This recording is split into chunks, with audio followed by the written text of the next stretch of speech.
¿Amas tú al Señor Jesucristo de verdad? ¿O nomás es de nombre? El amor es fingido, no es amor sincero, amor de verdad al Señor no es. Porque si decimos nosotros que amamos a Cristo, tenemos que obedecer su palabra y no predicar lo contrario. Perdón, no predicar lo contrario de lo que el Señor predicó y de lo que los apóstoles predicaron y de lo que los santos profetas predicaron. Porque haciendo esto nos estamos burlando del mismo Señor Jesucristo. Y así tenemos las redes sociales están saturadas de apóstoles, de profetas, de evangelistas, pastores, de maestros. Algunos están en la verdad, pero otros están en la mentira, están al lado del enemigo, porque están predicando lo contrario de lo que el Señor Jesucristo enseñó, contrario de lo que los apóstoles enseñaron. Tienen otro fundamento seguramente, porque no es el fundamento de los apóstoles y profetas, siendo la principal piedra del ángulo Jesucristo mismo. Entonces traen ellos otra doctrina diferente. Por ejemplo, vamos a mencionar algunas tres. Los adventistas, los del séptimo día, ellos dicen de que aman a Cristo. Y tienen grandes teólogos y tienen grandes predicadores, ya de 30, de 40 años de predicar. Y siguen predicando lo contrario de lo que el Señor enseñó en su palabra. ¿Por qué? ¿Será amor a Cristo eso? ¿Será amor a Dios eso? Para mí no lo es. No sé, para ustedes juzguen lo correcto. Pero si ellos predican lo contrario de lo que el Señor predicó, no se digan llamar cristianos, no digan que aman a Cristo. Mejor digan claramente que aman al otro. Por ejemplo, los adventistas dicen de que al morir el ser humano ahí terminó todo. Y el Señor Jesucristo dice que existe un alma, que hay que cuidarla, que hay que, dice, no temáis a los que matan el cuerpo, temed a aquel que puede echar tu alma y tu cuerpo al infierno. ¿Sí? De ahí, de las almas de los que habían muerto antiguamente, ahí están bajo el altar, que a Juan lo llevaron para que las viera. Y entonces están todas esas evidencias. Hay tres grupos de almas allí, en el cielo, en el paraíso. Hay tres grupos de almas, dice, que están bajo el altar, que le sirven en el templo, allí al Señor.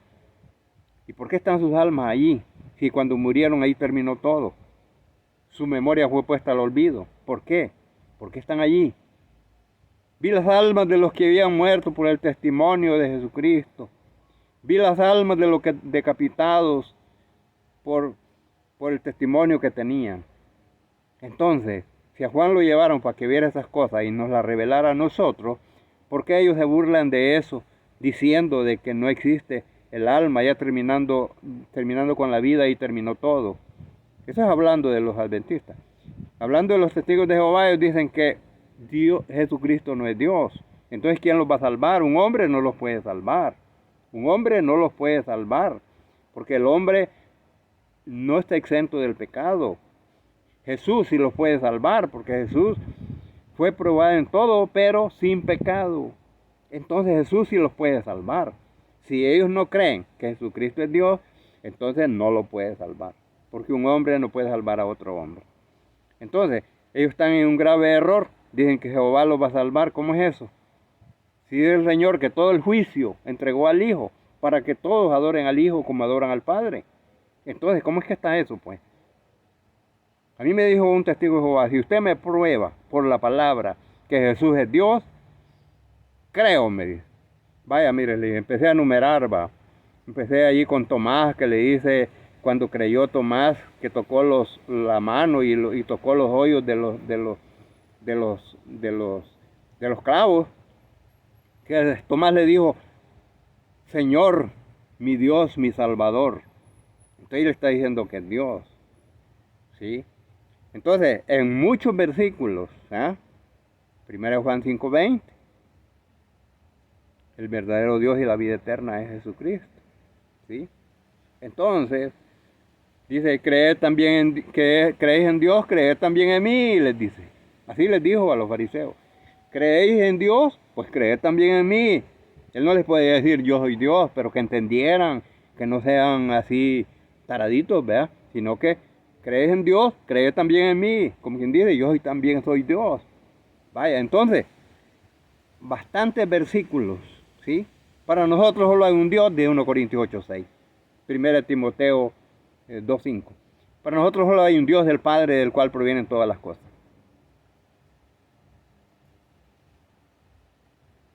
Amados hermanos, 1 Timoteo 2:5 dice, porque hay un solo Dios y un solo mediador entre Dios y los hombres, Jesucristo hombre. Y en 1 Corintios 8:6 dice, para nosotros, sin embargo, solo hay un Dios, el Padre, del cual provienen todas las cosas, y un Señor, Jesucristo, por medio del cual fueron hechas todas las cosas. Le mencioné un montón de versículos donde decía la palabra que era Dios y me dijo que aún no creía todavía. Bueno, no se puede hacer nada por esa gente. Ya está así, ni modo. De ahí vienen los mormones diciendo que tienen otro evangelio diferente. Cuando dice Pablo que si alguno viene a vosotros, si nosotros o un ángel trae otro evangelio diferente, sea anatema, imagínense. Qué terrible, ¿verdad? Y Juan les dice, en segunda de Juan 1:10 dice, si alguno viene a vosotros y no trae la doctrina de Cristo, no le recibáis en casa, ni le digáis bienvenido, porque le dice bienvenido participa de sus malas obras. ¿Y qué me dice 1 Timoteo 6:3 y 6:4? ¿Sí? Entonces, no, hermano, si alguno no se conforma, les dice, con las sanas palabras del Señor Jesucristo, nada sabe, delira, ¿sí? Está envanecido, dice. Las sanas palabras del Señor Jesucristo es la sana doctrina, hermanos, es el evangelio puro del Señor Jesucristo. Así es que, de tal manera les digo que hoy está terrible la situación porque mienten de una manera tan descarada. Yo amo a Cristo, pero hago lo contrario, ¿sí? Yo amo a Cristo, pero danzo en la carne, que no está escrito en el Evangelio, ¿sí? Yo amo a Cristo, pero cobro el diezmo, que no está contemplado en la iglesia, solo la ofrenda está contemplada en la iglesia. Que me digan a mí que es para mantener los gastos de la iglesia correcto, que no es suficiente la ofrenda. Si la ofrenda puede ser mayor que el diezmo todavía, varias veces más. No tiene límite, nada más que es conforme a la voluntad de cada uno, porque en la gracia nada es obligatorio, pero ni siquiera la salvación, no te pueden salvar a la fuerza, como dice ahí un gran grupo. El 50% dice que Dios te va a salvar porque la gracia es irresistible. No, hermano, entonces no se llama gracia, entonces ya no es gracia. Gracia significa gratis, por voluntad, quiere decir que no te van a obligar a nada. Por eso se llama ley de la libertad, la ley de Cristo, que es el Evangelio. Vamos a ser juzgados por la ley de la libertad, no por la ley de Moisés. Entonces, hasta aquí llegamos, hermanos. Ya se subió a 8 el minuto. Y pues solo espero que haya contribuido a hermanos a que sean alertas y no se dejen engañar por los mentirosos. Porque el mentiroso es lo que más abunda. El que predica la verdad son poquitos, hermanos, son poquitos. Usted lo puede comprobar si sabe la Escritura. Pero si no lee la Escritura, no podemos hacer nada por usted. Solo le damos la bendición del cielo. Que Dios los bendiga a todos en el nombre santo y glorioso del Señor Jesucristo. Amén.